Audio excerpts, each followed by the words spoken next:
Pemirsa, tahukah Anda Indonesia memiliki 6 istana presiden yang tersebar di Pulau Jawa dan Bali? Antara lain Istana Merdeka di Jakarta, Istana Bogor, Istana Cipanas, dan Istana Tampak Siring di Bali. Istana kepresidenan itu digunakan sebagai tempat resmi kediaman presiden, juga sebagai tempat presiden menggerakkan roda pemerintahan, atau menjadi tempat beristirahat tamu-tamu negara.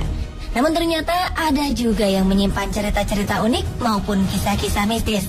Lalu, seperti apa keanehan-keanehan yang terdapat di Istana Kepresidenan Republik Indonesia?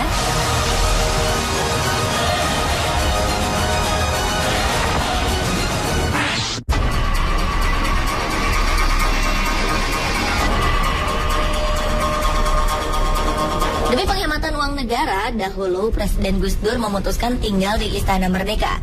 Meski demikian, bukan berarti keluarga Gus Dur betah. Mereka mengaku banyak diganggu makhluk halus di istana peninggalan zaman kolonial itu. Putri Gus Dur, Yeni Wahid, pernah mengaku di akun Twitternya bahwa istana yang ia tinggali sangat tidak nyaman dan seram suasananya. Bahkan sang adik Inayah Wahid sering diganggu oleh makhluk halus. Kejadian menyeramkan ternyata tidak hanya dialami keluarga Gus Dur. Sejumlah pegawai istana juga kerap mengalaminya. Bahkan saking takutnya, untuk membersihkan lantai 4 dan 5 di Wisma Negara saja tidak ada yang berani, karena takut dengan penunggu di sana yang tidak kasat mata. Menurut ajudan Gus Dur saat itu, yaitu Munib Huda Muhammad, Presiden Indonesia kelima itu tidak menggunakan cara-cara mistis untuk mengusir keangkeran istana, melainkan dengan cara yang logis. Gus Dur membuka Istana Merdeka bagi masyarakat, sehingga di era Gus Dur, Istana Merdeka ramai dan tidak angker lagi.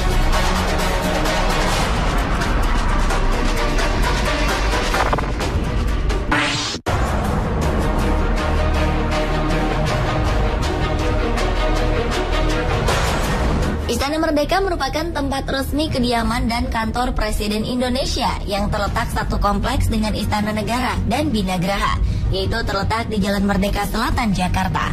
Istana dengan luas sekitar 2.400 meter persegi ini dibangun pada masa pemerintahan Gubernur Jenderal J.W. Van Lansberg pada 1873. Tercatat setelah Presiden pertama Indonesia, Soekarno, barulah Presiden keempat Abdurrahman Wahid alias Gus Dur yang memilih tinggal di istana.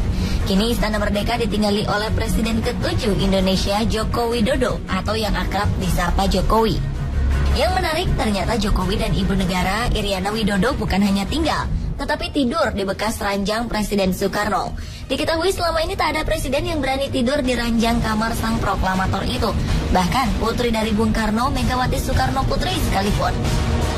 Menurut Ahok, Gubernur DKI Jakarta, Presiden Jokowi termasuk salah satu presiden yang berani menempati kamar Bung Karno.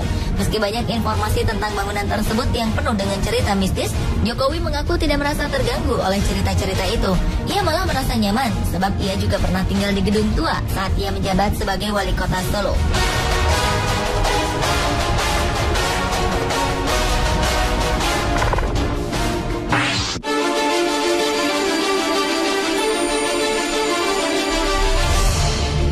Sebagai pusat kegiatan pemerintahan negara, saat ini Istana Negara menjadi tempat penyelenggaraan acara-acara yang bersifat kenegaraan, antara lain pelantikan pejabat-pejabat tinggi negara hingga jamuan kenegaraan.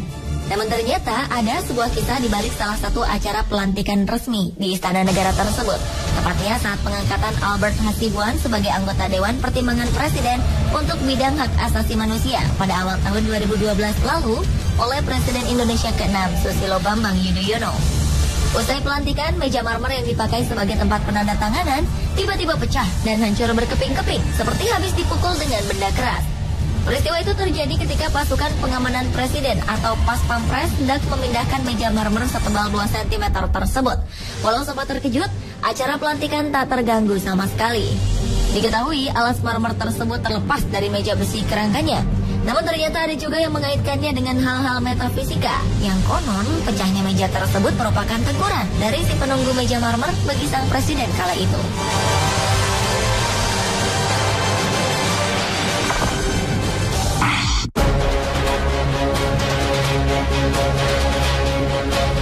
Pemirsa, Rabu 22 Oktober 2014, Presiden Joko Widodo menggelar jumpa pers perdana sejak dilantik pada 20 Oktober lalu di halaman Istana Kepresidenan. Ada yang menarik dalam jumpa pers tersebut. Lokasi yang dipilih sebagai tempat jumpa pers juga tak biasa. yakni di bawah pohon Ki Hujan, nama sebuah pohon jenis trem besi besar yang ditanam di belakang Istana Merdeka.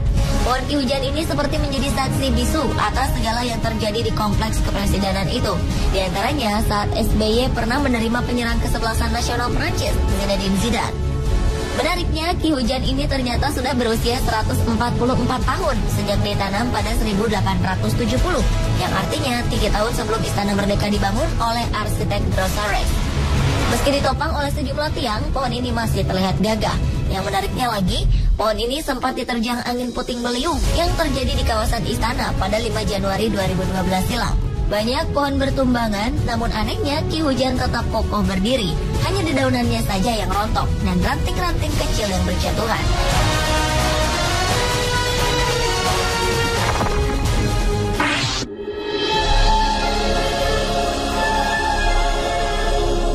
Istana Bogor merupakan salah satu dari 6 istana Presiden Republik Indonesia yang mempunyai keunikan tersendiri dikarenakan aspek historis, kebudayaan, dan faunanya. Namun di balik keunikan itu ternyata ada kisah misteri yang beredar di kalangan masyarakat tentang salah satu patung yang ada di istana yang dibangun pada tahun 1744 itu. Konon beredar kisah tentang seorang peserta pendaftaran yang berkunjung ke Istana Bogor dan melakukan hal usil ke salah satu patung perunggu berwujud wanita tanpa busana. Dengan sengaja ia meletakkan bulu-bulu wol, rontokan dari karpet di bagian terlarang tersebut. Esok hari ia terkejut karena bulu-bulu serupa ada di kantung celananya. Dan ketika makan, ia pun tersedak tanpa sebab, namun yang keluar dari tenggorokannya adalah bulu-bulu karpet tersebut. Kabarnya almarhumah mantan ibu negara, Hartini Soekarno pun sempat mengiyahkan bahwa di Istana Bogor terdapat makhluk astral penunggunya.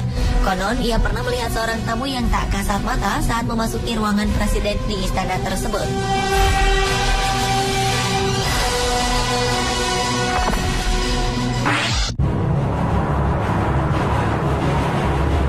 Istana Kepresidenan yang berada di Bali, yakni Istana Tampak Siring, adalah satu-satunya istana kepresidenan Republik Indonesia yang dibangun setelah Indonesia merdeka.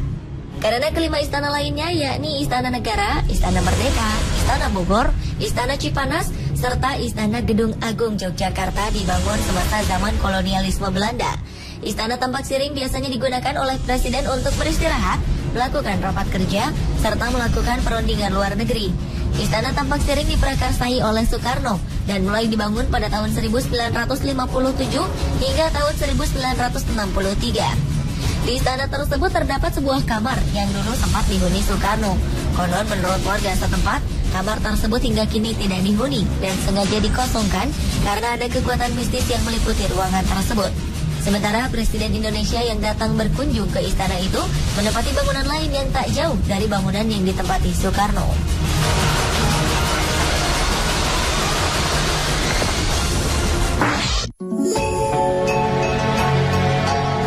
Istana Gedung Agung merupakan salah satu dari 6 istana kepresidenan Republik Indonesia. Istana ini terletak di pusat kota Yogyakarta, tepatnya di ujung Jalan Malioboro. Gedung yang dibangun oleh seorang arsitek A. Payen ini pernah menjadi saksi sejarah ketika Bung Karno berkantor di sana saat Yogyakarta menjadi ibu kota baru Republik Indonesia. Karena merupakan bangunan tua, banyak rumor beredar mengenai kisah mistis di balik bangunan bergaya Eropa itu. Kabarnya di istana tersebut sempat terjadi gangguan-gangguan makhluk gaib. Maka dari itu seorang paranormal pernah dimintai tolong oleh Pas Pampres. Menurutnya, hal yang dianggap mengganggu tersebut berasal dari kekuatan kitab Stambul yang sering berpindah-pindah secara misterius di sekitar istana. Kabarnya di Istana Gedung Agung yang bernama Loji Kebon itu kerap terdengar suara prajurit baris berbaris, walau tak ada yang sedang melakukan baris berbaris.